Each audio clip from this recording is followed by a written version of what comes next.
After defeating the evil train, Sparkster reaches the ends of the rails and finds a mysterious cave. But what could possibly lurk within? So, this is actually a pretty cool way to start the level. That lava is definitely a one-hit kill, but I really like this effect right here. It looks really cool and it actually makes a pretty good level gimmick that we'll see in just a moment. So, some platforms are obscured here, but we can see them thanks to this reflective lava. I don't know how that even works, but hey, whatever. Let's roll with it because it's pretty cool. You can speed through this section if you want, I just prefer playing it safe here, because, let me remind you, this will kill you in a single hit, so don't fall in. Though this section is pretty fun, it is over fairly quickly. I guess they didn't want it to overstay its welcome.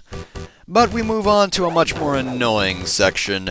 This is one of those water rising and falling sections, and I would not suggest rocketing about this place, because, you might have invincibility frames, but that won't save you from spikes.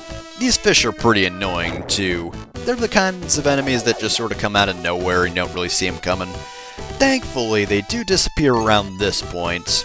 You'll see one kind of swam away as I got to those bananas. So from here on out, it's just platforming.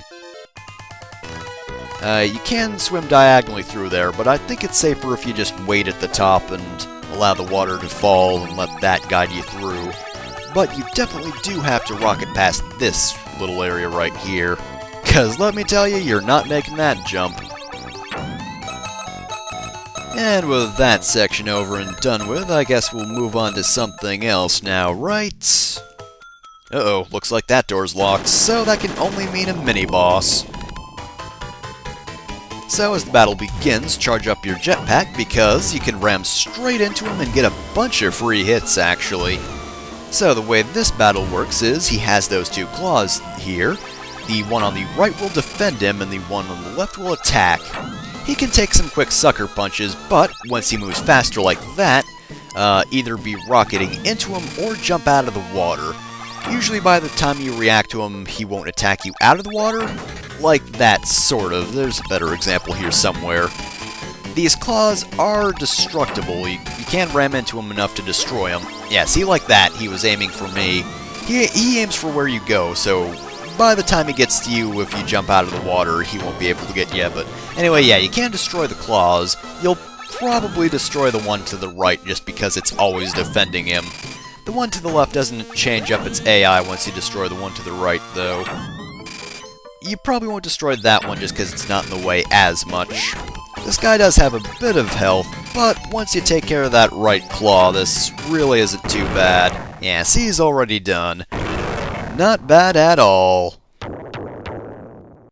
So unfortunately, while this stage did have a pretty strong start, I'm not really a big fan of Stage 3 overall. I kind of appreciate how they did this little walker section. It goes in and out of lava, and it's actually pretty quick. Like, you're in lava one moment, now you have to get under it so you don't get hit by spikes, and now we're back into lava. The problem is, there aren't really any good obstacles here. It's pretty much just bats and spikes, that's it. I mean, bats take 2 hits to kill, yeah, but they're really not threatening enemies as long as you attack rapidly.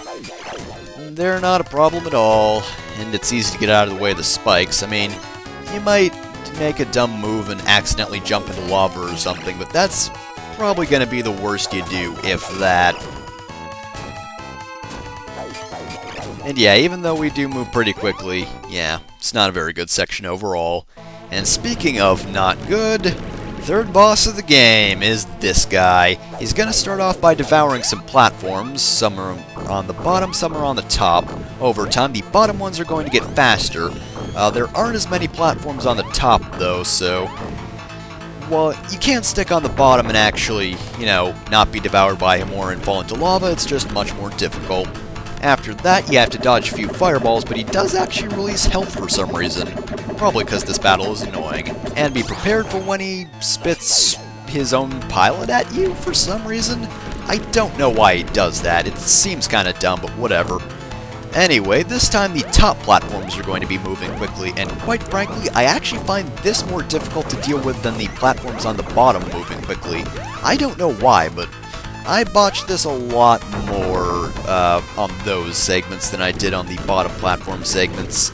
And then he's gonna repeat this. Really not much of a problem at all. Dodging, that's easy. Timing it so you actually hit the pilot, that can be a bit difficult, I suppose. Basically, he's going to alternate, so this time, yet again, the bottom platforms are going to be the fast-moving ones.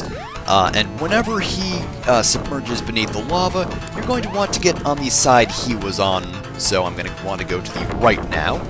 Because next time you will emerge from the left, it always goes like that no matter what. And unfortunately, this isn't a 3-hit battle, despite the fact that this is a very slow battle. In fact, it's not even a 4-hit battle, it is a 5-hit battle. So yeah, slowest boss in the game that you can't hit normally, and takes 5 hits to kill, and it actually does feel like it takes a really long time because this battle is just so slow. And you fail it so many times because apparently you can't just stay on some platforms no matter what. Oh no, it's just so hard to stay on those top platforms, self. It's also worth noting that you can't sort of stand on his head for a little bit, you know, just a few seconds. That's very useful for those top platforms moving quickly because, as you might have noticed, I get on top of him a lot.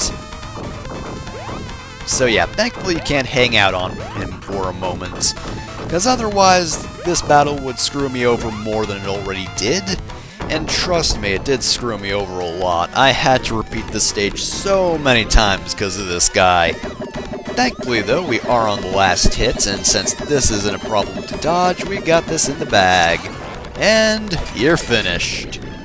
For some reason that makes the fish explode, I don't know why. And this time, Sparkster isn't lamenting life.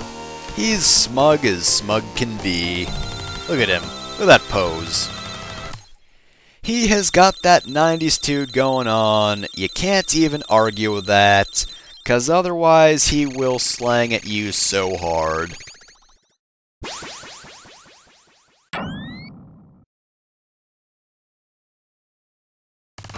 Well, there's Axel Gear's airship. How did you get here so quickly?